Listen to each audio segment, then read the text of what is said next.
नमस्कार। आज हम एक बहुत ही असाधारण कहानी पर बात करने वाले हैं।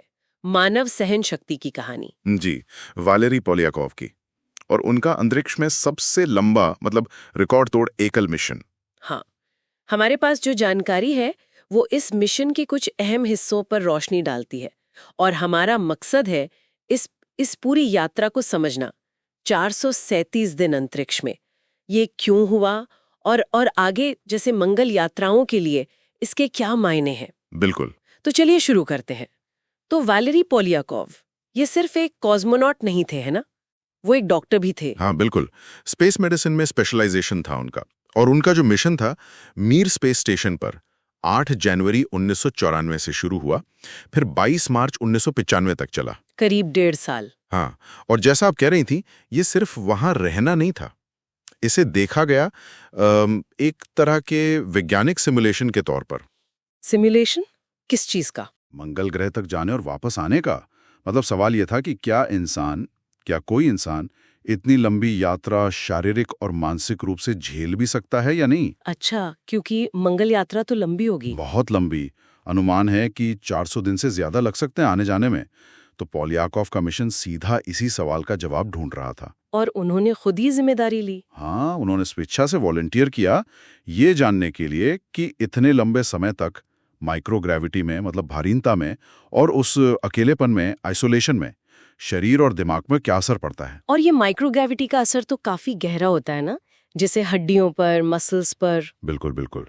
लंबे समय में हड्डियां कमजोर हो सकती हैं, मांसपेशियां घटने लगती हैं, क्योंकि उन पर वो रोजमर्रा का गुरुत्वाकर्षण वाला दबाव नहीं होता। तो उन्होंने क्या किया इसके लिए? मतलब 1.5 साल सिर्फ रहना तो नहीं था? नहीं नहीं, बिल्कुल नहीं। उन्होंने बहुत सख्त एक्सरसाइज का रूटीन फॉलो किया, रोज घंटों तक। घंटों तक? हाँ, ताकि मसल्स और बोन लॉस को कम से कम किया जा सके, और साथ ही उनके मानसिक स्वास्थ्य पर भी कड़ी नजर थी। जैसे क्या देखते थे? उनका मूड कैसा है, नींद पूरी हो रही है या नहीं, सोचने समझने की क्षमता मतलब कॉग्निटिव फंक्शंस, सब कुछ मॉनिटर हो रहा था। और इसके अलावा उन्होंने कुछ एक्सपेरिमेंट्स भी किए शायद। हाँ, 25 से ज्यादा अलग अलग वैज्ञानिक प्रयोग, फिजियोलॉजी से लेकर साइकोलॉजी तक, कई तरह के। 1.5 साल एक बंद जगह में, पृथ्वी से इतना दूर, और लगातार काम और निगरानी। मेंटल स्ट्रेंथ तो कमाल की रही होगी। यकीनन। और नतीजा हम्म। नतीजा भी उतना ही कमाल का था। क्या हुआ जब वो वापस आए? जब वो 437 दिन बाद पृथ्वी पर लौटे तो वो कैप्सूल से बाहर आए और बिना किसी सहारे के खुद चलकर निकले। सच में?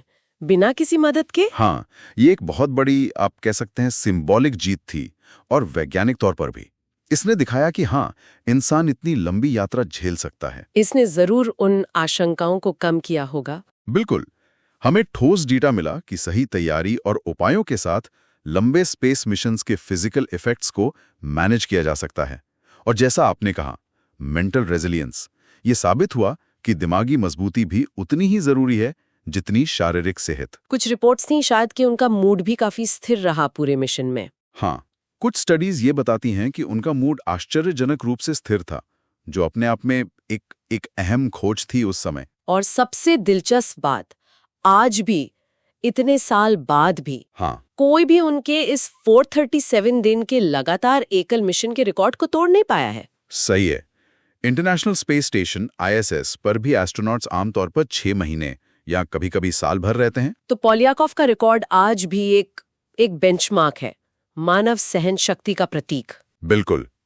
तो निचोड़ यही है कि पोलियाकोव का मिशन सिर्फ एक रिकॉर्ड नहीं था, ये ग्रहों के बीच यात्रा की नींव रखने जैसा था। इसने दिखाया कि इंसान क्या कुछ कर सकता है। हाँ, कि मानव शरीर और मन असाधारण हालात में ढल सकते हैं। इसने हमें लंबी स्पेस यात्राओं के सपने को और पुख्ता किया। ये सोचने वाली बात है। अगर पोलियाकोव ने ये 90s के दशक के मध्य में कर दिखाया, उस समय की तकनीक और समझ के साथ, तो आज जब हमारे पास बेहतर तकनीक है, पोषण की बेहतर समझ है, साइकोलॉजिकल सपोर्ट के बेहतर तरीके हैं, तो क्या सीमाएं हैं? क्या भविष्य में और भी लंबी यात्राएं संभव होंगी? या शायद वो नई तरह की चुनौतियां पेश करेंगी जिनका हमें अभी अंदाजा भी नहीं है। हाँ, ये एक बड़ा सवाल है।